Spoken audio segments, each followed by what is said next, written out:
अब इंसान अंतरिक्ष में दवाएं और माइक्रोचिप्स बनाने जा रहा है। क्यों और हमें इससे क्या लेना देना है क्योंकि इससे हमें बेहतर दवाएं और बेहतरीन कंप्यूटर मिल सकते हैं। कम ग्रेविटी और दूसरी खास कंडीशंस के कारण स्पेस में माइक्रोचिप और कैंसर जैसी बीमारियों के लिए बेहतर दवाएं बहुत तेजी से विकसित की जा सकती हैं। यानी मेडिसिन की दुनिया की अगली छलांग अंतरिक्ष में। आप देख ही चुके हैं कि कैसे स्पेस में 3D प्रिंटिंग का इस्तेमाल किया जा रहा है, वो भी चांद की धूल का इस्तेमाल कर। नासा के एस्ट्रोनॉट्स ने 2021 में ये ट्रिक करके दिखाई थी। असल में अंतरिक्ष में एक्सपेरिमेंट करने से वैज्ञानिकों को जीरो ग्रेविटी में दवाओं के गुणों को समझने का मौका मिलता है। ऐसी खास कंडीशन में जो नतीजे मिलते हैं वो धरती पर कभी नहीं मिल सकते। इससे रास्ता निकलता है ऐसी दवाएं बनाने का जो ज्यादा कारगर होंगी, और शायद इसी से कैंसर और अल्जाइमर्स जैसी असाध्य बीमारियों के लिए नई दवाएं बनाई जा सके। ISS पर कैंसर से जुड़ी रिसर्च को आगे बढ़ाने के लिए अमेरिकी राष्ट्रपति जो बाइडेन ने नासा को कई लाख डॉलर मुहैया कराने का वादा किया है। कम ग्रेविटी वाला माहौल दवाओं के लिए जरूरी जटिल अणुओं के विकास और खोज में तेजी ला सकता है।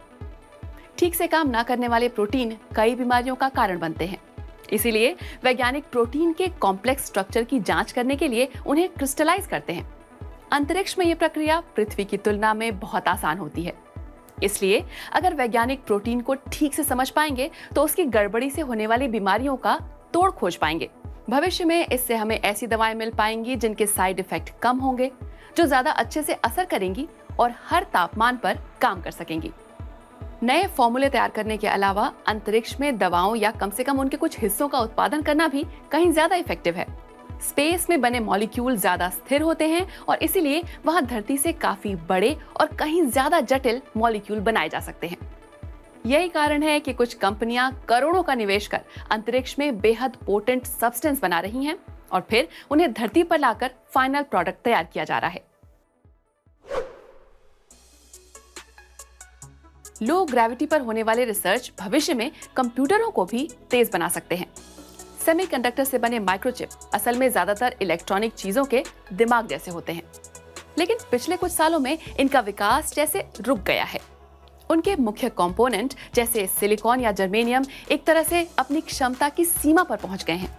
कंप्यूटरों का दिमाग और तेज करने के लिए अंतरिक्ष में मिलने वाले नए एलिमेंट से उम्मीदें जुड़ी हैं।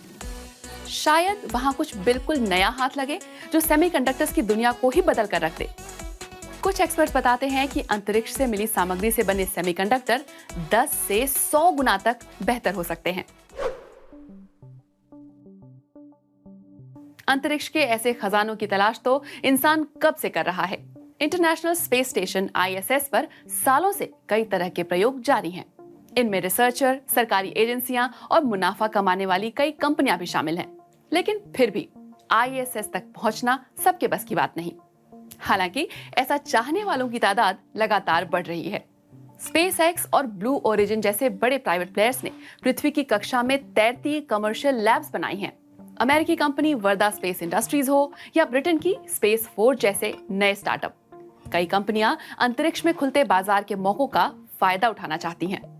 इसलिए आने वाले सालों में शोधकर्ता और डेवलपर्स कुछ बिल्कुल नए इनोवेशन दुनिया के सामने लाने की उम्मीद कर रहे हैं। स्पेस रिसर्च से जुड़ी कई प्राइवेट कंपनियां जो कभी-कभी अमीरों के महंगे शौक जैसी लगती हैं, शायद अब कुछ काम के नतीजे भी ले आए। आपको क्या लगता है, क्या अंतरिक्ष में मिलेगी अगली औद्योगिक क्रांति की चाबी, या अभी आपको दूर की कौड़ी लगती है? कमेंट कीजिएगा।